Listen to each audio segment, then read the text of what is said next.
Hey everyone, and welcome back to my channel Electric, your go-to space for mastering the basics of electrical engineering one concept at a time.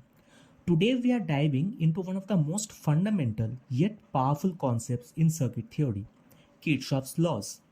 These laws help engineers analyze even the most complex circuits with ease.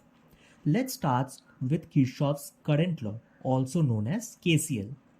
KCL says the total current entering a node or a junction is equal to the total current leaving the node. Why? Because charge cannot magically appear or disappear. It has to go somewhere. For example, imagine three wires meeting at a point.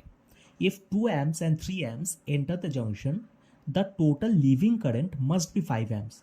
Simple, right? Now let's move to Kirchhoff's voltage law or KVL. KVL states that the sum of voltages around a closed loop is zero. That's because energy supplied by sources like a battery is used up by the components like resistors in the loop. For example, if you have a 12 volt battery and two resistors that drop 7 volt and 5 volt, guess what?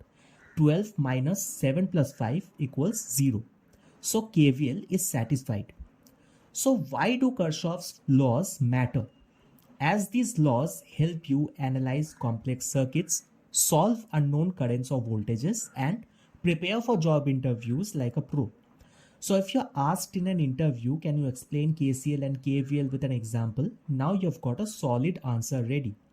As in, KCL is current in equals current out at a node, and KVL is the sum of voltages in a loop equals 0. If you found this helpful, don't forget to like, subscribe and hit the bell icon so you never miss out on more smart and simplified explanations. Got more questions or want us to cover a specific interview topic? Drop it in the comments below. Thanks for watching and I'll see you in the next one.